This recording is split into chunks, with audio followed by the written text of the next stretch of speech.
Mix music, dancing, and games, and you're sure to attract a crowd of young people in poor neighborhoods like this one in Eldoret, Kenya. But behind the festivities is a serious mission, providing teens with information about and help with birth control. In a nearby tent, health workers offer contraception for anyone that requests it.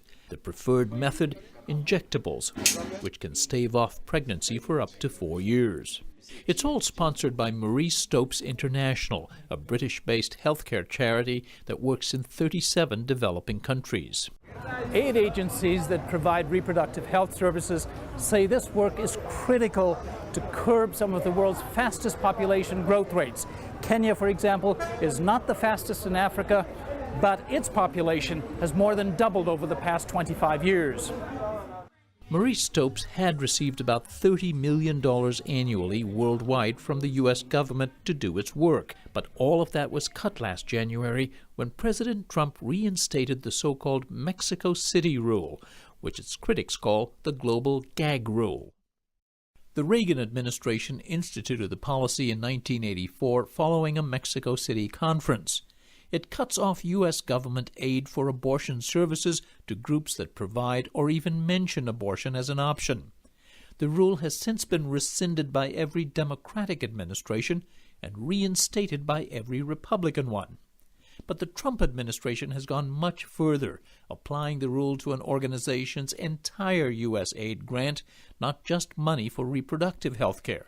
Aid groups that might have forfeited $600 million annually under the previous restrictions now risk losing $9 billion. Dana Tilson is Kenya director for Marie Stopes International. It's a whole range of healthcare services that's affected by this. It's HIV, it's malaria, it's cervical cancer, tuberculosis.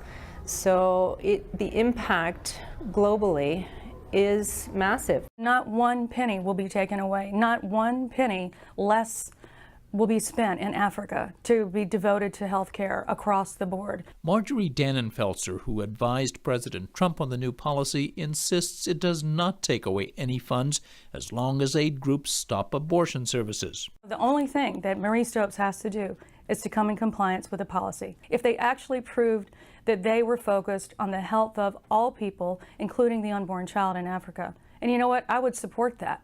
I would support any amount of funding if they would take away their abortion services. That's a non-starter for Marie Stopes, even though abortions are legal in Kenya only if they endanger the mother's life and amount to just 10% of Marie Stopes' work. Tilson says the group will not curtail those services because of U.S. politics. We believe that women have a right to comprehensive health care, including comprehensive reproductive health care. And family planning and safe abortion services are an essential component of that comprehensive healthcare package. In fact, Tilson says about 40% of the work that Marie Stopes does is aimed at preventing unwanted pregnancies in the first place. We watched one of the weekly classes held in Nairobi designed to educate both men and women about family planning. Afterward, we spoke to women who already have children but don't want any more. The economy is very harsh these days. And if you have many children, it's expensive to care for them with shelter, food, and education. I want to give my children the best environment I can, so they will do well in the future. But it's expensive. An emergency pill? So far, Marie Stopes has been able to continue offering family planning services for free by getting some emergency funding from a coalition of European governments and organizations. That funding, however, will run out in mid-2018. Meanwhile, the impact of the new rule is already being felt by smaller groups, like Family Health Options of Kenya. It shut down one of its medical clinics and has curtailed many outreach activities. Smiling baby. Clinic director Melvin Oyo says they've also had to start charging for services that used to be free, which drives patients away. What do you think would be the consequence in health terms? We will see an increased number of mortalities from other ailments, because people are not able to access the services currently. Oyo says it's also likely to mean an upswing in unintended pregnancies. Patient Elizabeth Wanjiro still manages to come to one of the still open clinics for contraceptives, but says many of her friends can't afford it. They are not using family planning, and if they are not using family planning, they end up having baby, unwanted pregnancy. Critics say there's a stark irony in all this. A Stanford University study of the policy during the George W. Bush administration found abortion rates actually rose when money for family planning was cut off. The consequence, higher maternal mortality rates, says Tilson. Where women and girls have unintended and unwanted pregnancies, they will do anything to terminate the pregnancy. Where there are not safe services available, they will go to the back street. Abortion is only a small part of what you do, but in deference to the danger that you face, why not swallow hard? The reason is rights and principles. And yes, women and girls will lose their lives because of this gag rule. But we're not going to be gagged.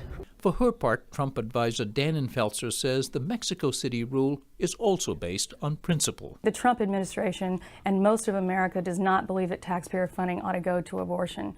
And it certainly shouldn't go to nations that generally are very, very pro-life, which is true all across Africa. The cultural imperialism that exists at the heart of this idea that they can't be happy unless they have abortion like we do is outrageous. She insists new aid groups will step up to offer critical health services that larger ones like Marie Stopes may no longer provide.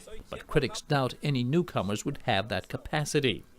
At stake are health services to tens of millions of people who depend on the largest single humanitarian aid program in the world.